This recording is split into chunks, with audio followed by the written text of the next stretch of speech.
امریکہ میں ایک حجام تھا۔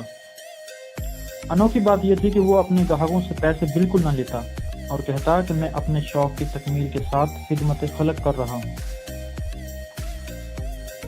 ایک شخص نے بال کٹوائے، شیو بنوائی اور جب اجرت پوچھی تو حسب معمول حجام نے کہا کہ بھائی میرے لیے دعا کر دینا۔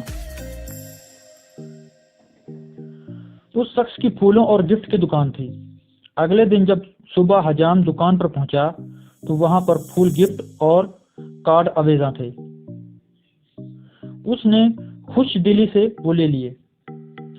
پھر ایک شخص جس کی کتابوں کی دکان تھی، اس نے حجام سے بال کٹوائے اور اگلے دن اپنی خوشی سے چند عمدہ کتابیں پیک کر کے بھجوا دی۔ اسی طرح ایک شخص کی گارمنٹ کی دکان تھی، اس نے چند شرٹس اور ٹائی بھجوا دی۔ پھر ایک دن ایک پاکستانی وہاں چلا گیا۔ پاکستانی نے بال کٹوائے، شیو بنوائی، غسل کیا اور اجرت پوچھی تو حسب معمول حجام نے نہ لی۔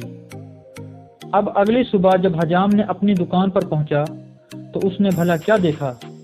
ایک سچے پاکستانی بن کر سوچئے اور اندازہ لگائیے۔ جی ہاں، اگلی صبح وہاں 50 کے قریب پاکستانی اس انتظار میں بیٹھے تھے کہ کب یہ دکان کھلے اور وہ سب مفت میں بال و شیو بنوائیں۔